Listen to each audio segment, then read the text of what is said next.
I want you to meet and I want to welcome a very special friend of mine, Jebaraj. Jebaraj is the pastor of the Faith Church of God in Chennai, India. And he is here in the States, has been speaking in a number of different places, spent some time in was it Nashville? In Richmond. And we are blessed to be able to have him here. He's spoken for us here before on a Sunday evening. And we're excited to be able to have him come and share with us this morning. He and his wife, Nancy, have two beautiful children. He's pastor of the Faith Church of God, an independent church there in Chennai, and we're just excited to have him. Jebaraj, you come and share with us what the Lord's placed on your heart, will you? Thank you. Good morning. How wonderful it is for brethren to come together from one end of the earth to the other end, which is possible only through Jesus Christ. I believe in that. Unless, Jesus had come 2,000 years ago, it's not possible for us even to meet each other.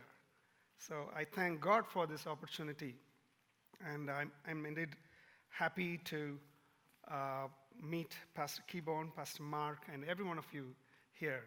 So I always, get excited about how active the church is. I follow Pastor Keybourne on his Facebook. I get to know how many people are getting baptized, how many camps they are having. You also do something with baseball. Yes, right? Yeah, football.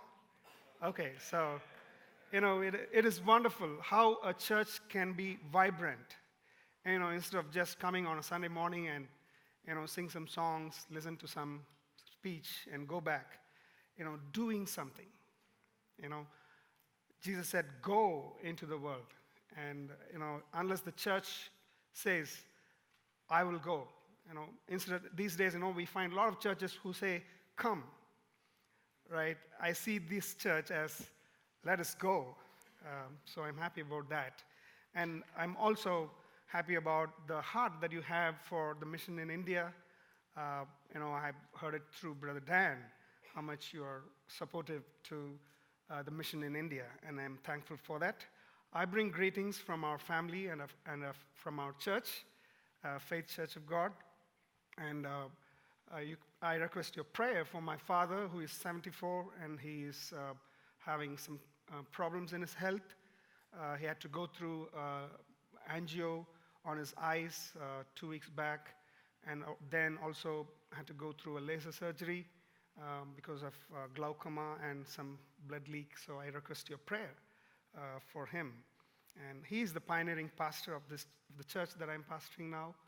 And please support us in your prayer. Thank you so much. Today, I would like you to turn with me to Romans chapter 12, verses 1 and 2.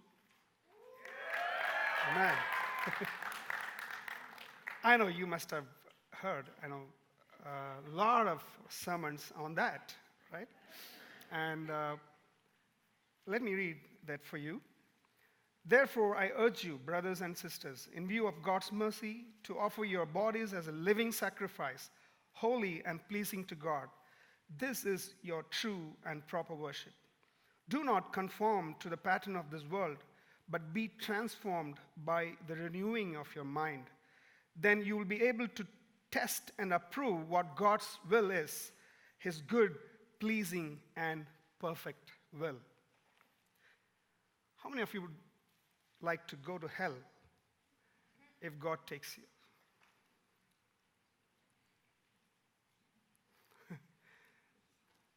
I'm ready if he's taking me.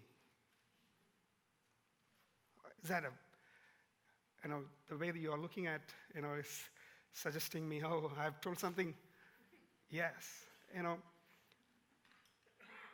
Many times we think that, being saved is to go to heaven. Is that so? We think, okay, I'm being saved, so I'll go to heaven. Okay, that is the ultimate. But remember, there is something in between you being saved and go to heaven. If at all it is just to go to heaven, as soon as you are saved, You can kill yourself and you can go. Right? You don't have to live. But Jesus promised life for you. Life. Jesus promised life, and that is why Paul is encouraging here to be a living sacrifice. To be a living sacrifice. Right? So yes, we start our believing life, right? We start our saved life, by believing in God. But how far are we going to stay in that stage of believing in God? When are we going to the next level of knowing Him? You see the difference? Believing and knowing. Yes, I start believing in God when I see some miraculous things happening around me, for me, right? And then I start experiencing Him, and then I grow to the level of knowing Him. Only when I come to this stage, I will be able to live a life knowing His will. So when Jesus came into this world and He died, He gave His life, shed His blood on the cross, and when we believe in that, we are saved, okay? Then what? It is, relating with Him and knowing His will and doing His will. Let your will be done on earth as it is in heaven. And it is this for which we are all called for. We are called for this. And many times we only look for what I can get from Him. Many times we were in need. We are in need and we are dependent on Him. We look for Him for anything, everything. We show our dependency on Him. Yes. But He is expecting more from us. To live a life. And here, even though, as we all know, these two verses are, very much preached verse, I would like to take only one part of it, which is, do not conform. Do not conform. Right? In verse 2 it says, do not conform to the pattern of this world, but be transformed by the renewing of your mind. Then you'll be able to test and approve what God's will is, His good, pleasing, and perfect will. We are called to know His will and do His will. Right? It is not our will. Many times that is where the problem lies. We are more worried about what I want. We are more worried about my desires. But the moment, if I'm able to align with God's desire, if my desire and God's desire becomes one, that is what is the life that Jesus is talking about, the abundant life. That is what He's talking about.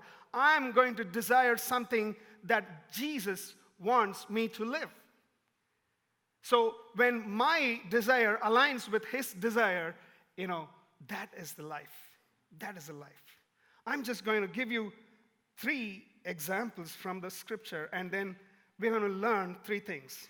First, I'm going to talk about David. In 1 Samuel chapter 24, verse 5, it says,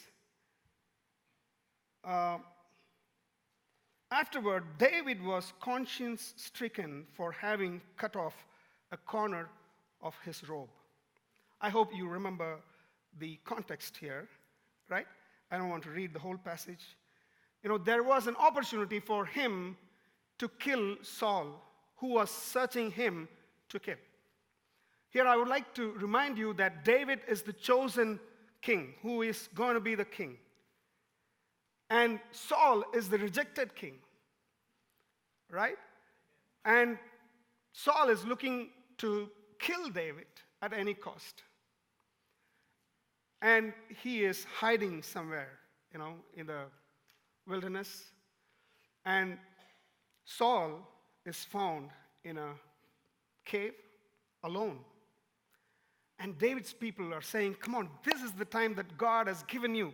Let us finish him and become the king. And David says, no, we can't do that.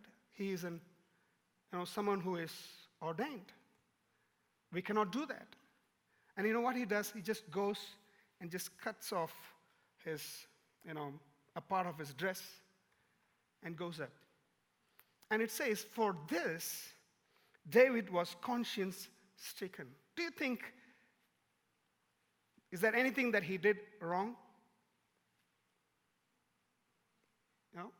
According to me, there is nothing wrong that he did. It is nothing. But he was conscience stricken for what he did. Then we see another incident for David in 2 Samuel chapter 12, verses 5. It says, David burned with anger against the man and said to Nathan, as surely as the Lord lives, the man who did this must die. He must pay for that lamb 4 times over, because he did such a thing and had no pity. I want you to look at this incident when he sinned with Bathsheba. God is sending a prophet to David to warn him. And Nathan, David being a king, he doesn't want to tell on his face, come on, hey, you did that. He's telling a story. He's trying to explain what happened. And you know what happened? After listening to the story, he still could not realize that the prophet is talking about himself. The same David, when he did a very petty thing, which is not to be considered as a big sin, he was conscience stricken. But here, after doing so many, I don't know how to call those sins. He sinned with Bathsheba, and then he wanted to hide that. He calls her husband, gives him a holiday, but this man rejects. No, how can I, be at home when my people are in the war zone? So he goes back. He wants to go back to the war zone, and you know what David does?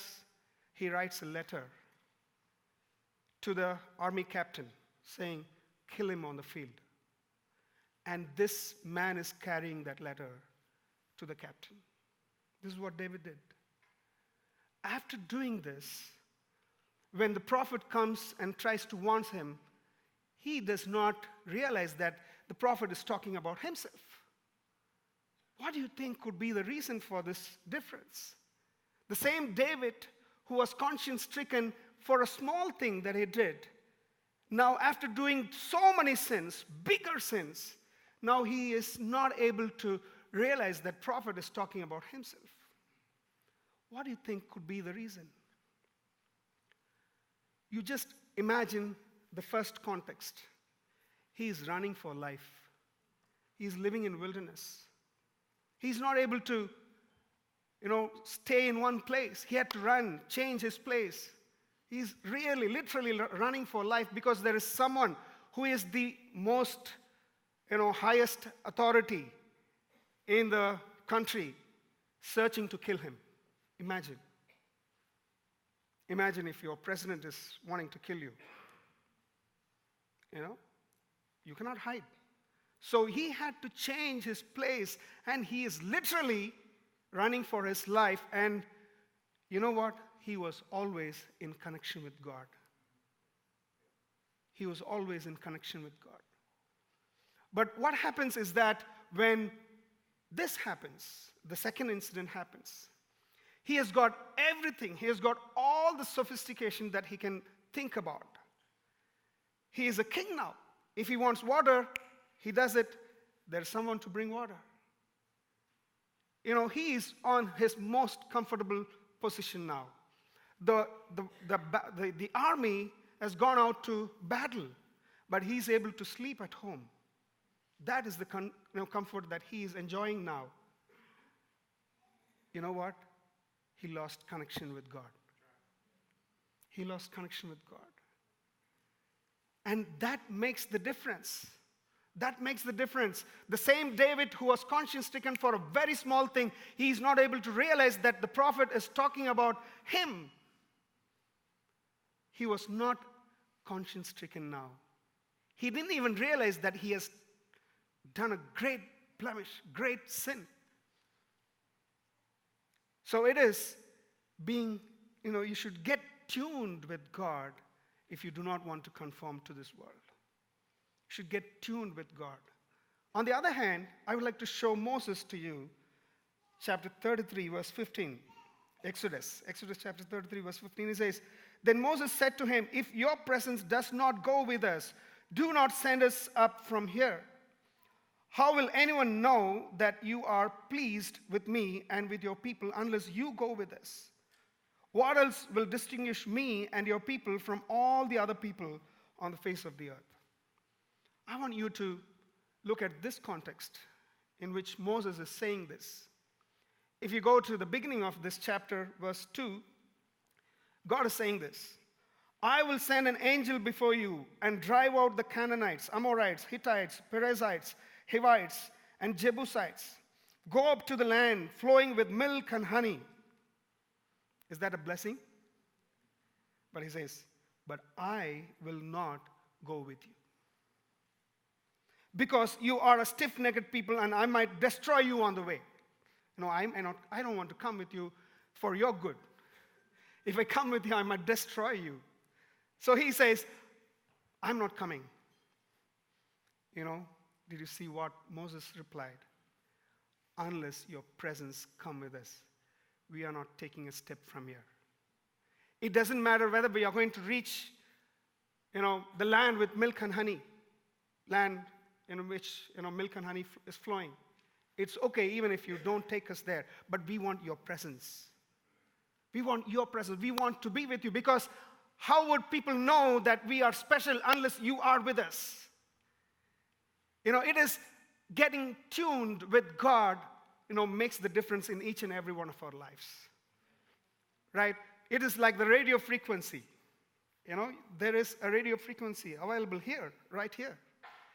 But unless I take the transistor or the radio system and tune it to that particular station or frequency, I cannot listen what is spoken there.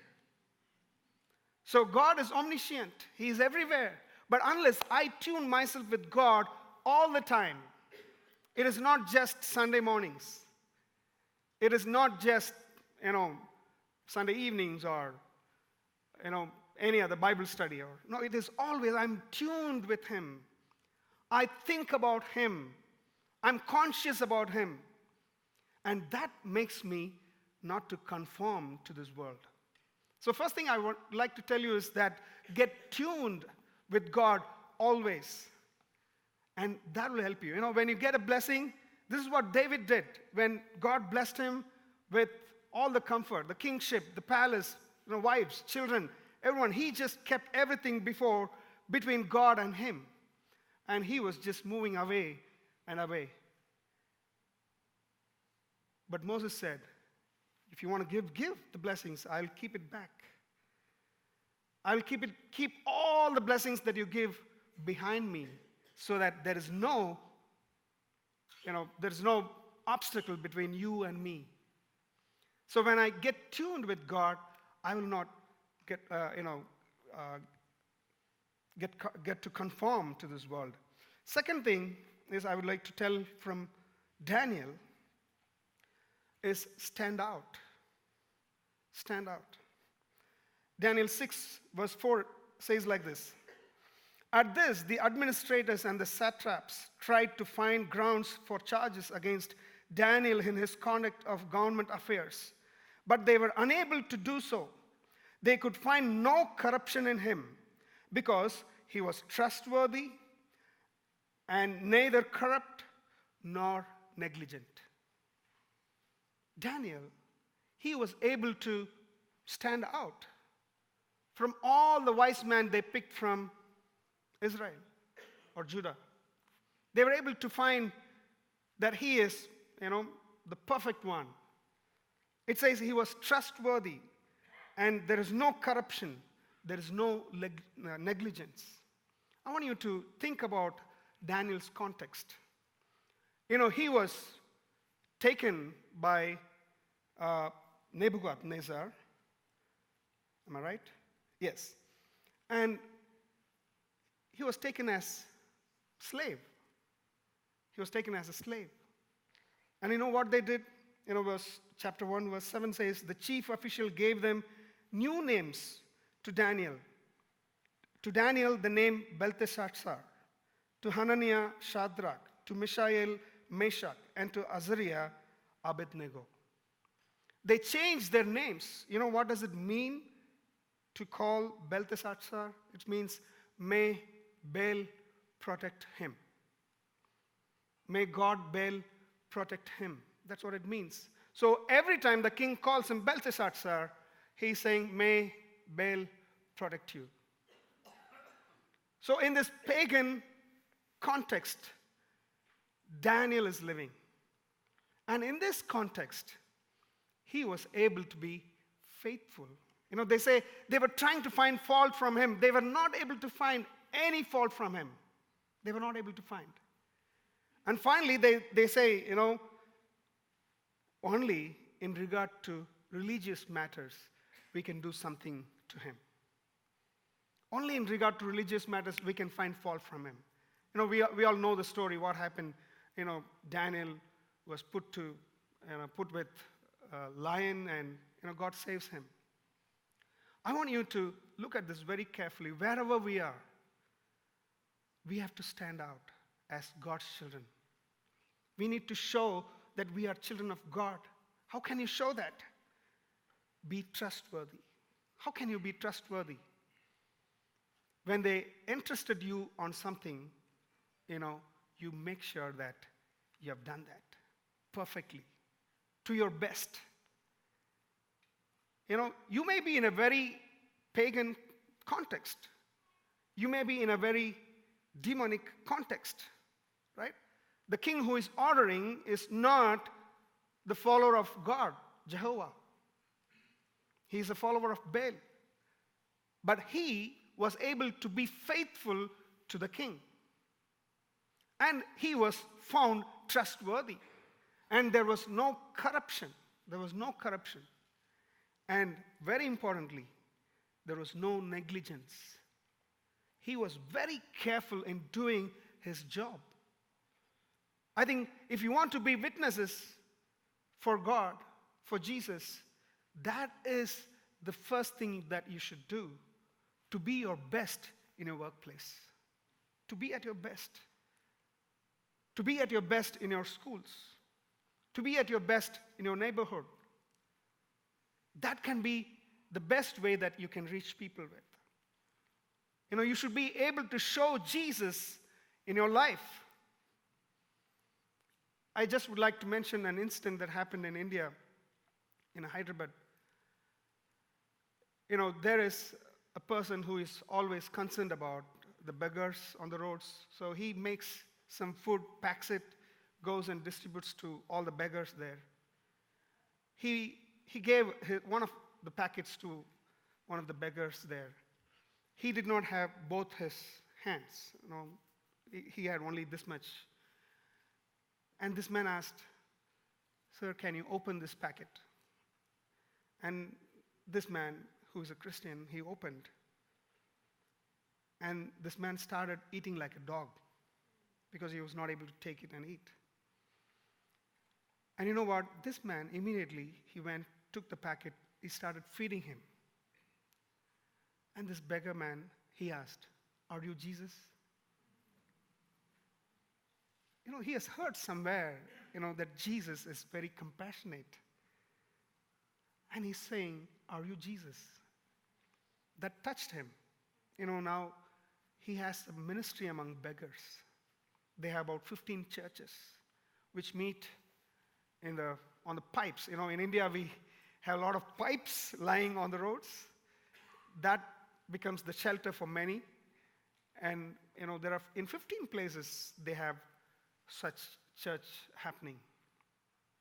And their life is coming out of that poverty, and slowly they are coming into normal life. Are you able to show Jesus wherever you are? Be at your best. Stand out. By that way, you can show Jesus, and you will not conform yourself to the world. And finally, what I would like to say is persevere. Persevere. James chapter 1 verse 12 says, "Blessed is the one who perseveres under trial, because having stood the test, that person will receive the crown of life that the Lord has promised to those who love him." And I could see Job as the best example for this, persevering. We are talking about life here in this world. Yes, we believe in eternity and God is going to take us to heaven. When I asked you, are you ready to go to hell? I'm sure he's not going to take me to hell. But I'm ready even for that because I love him so much. And I'm ready to do his will. If he wants me to go to hell, I'm ready to go. Are we coming to that stage? I'm sure he's not going to take us to hell. But I'm going to say, heaven is a byproduct. Going to heaven is a byproduct. But what life Jesus has assured me, I should live in this world. I should show that I am a chosen vessel. Right? In that regard, I have to persevere. Right? Job, it is said about him in chapter 1, verse 22, it says, "In all this, Job did not sin by charging God with wrongdoing." He was very faithful. He never charged or he never murmured, "Why this?" He accepted because he knows that, God will do greater things through whatever he allows in my life. We might go through a lot of troubles. I'm sure many of us have gone through tough times in our lives. Let me tell you, they are the ones which is molding us. They are the ones which is molding us to be better child of God. We might think, when we are in that situation, we might think, "Lord, why this is happening? Why this is happening to me?" But let me tell you, you have already gone through those situations before also.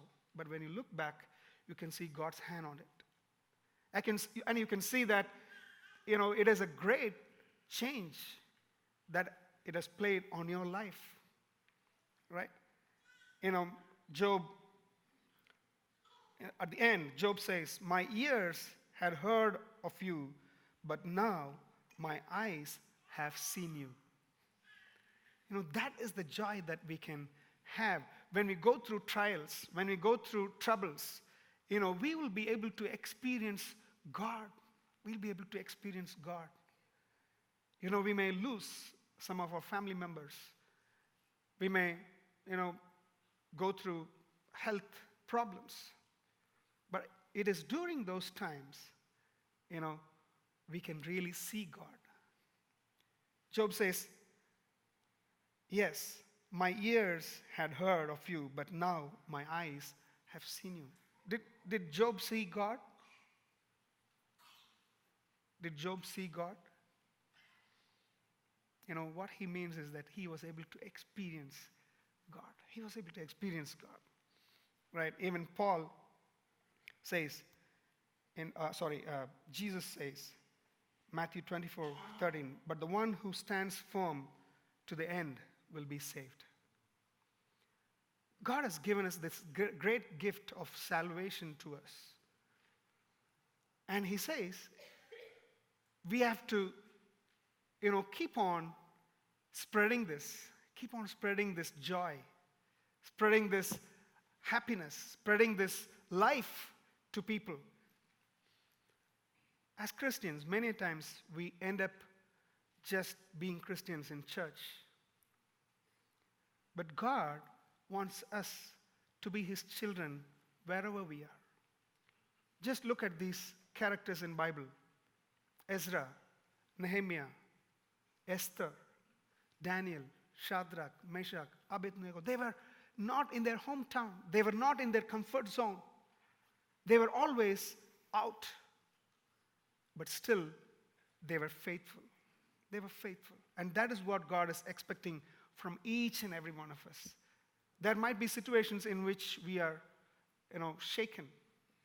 But I'm sure he's assuring his presence with us.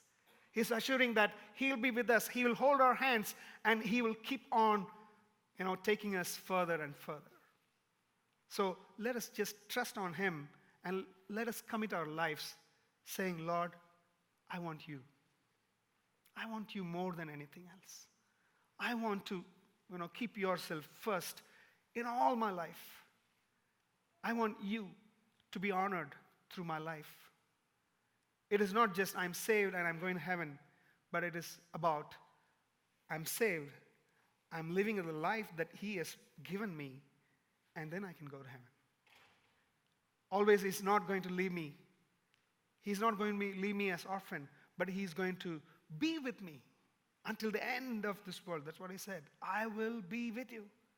Or I am with you. It's not I'll be with you. I am with you until the end of this world. So, 3 things I just shared.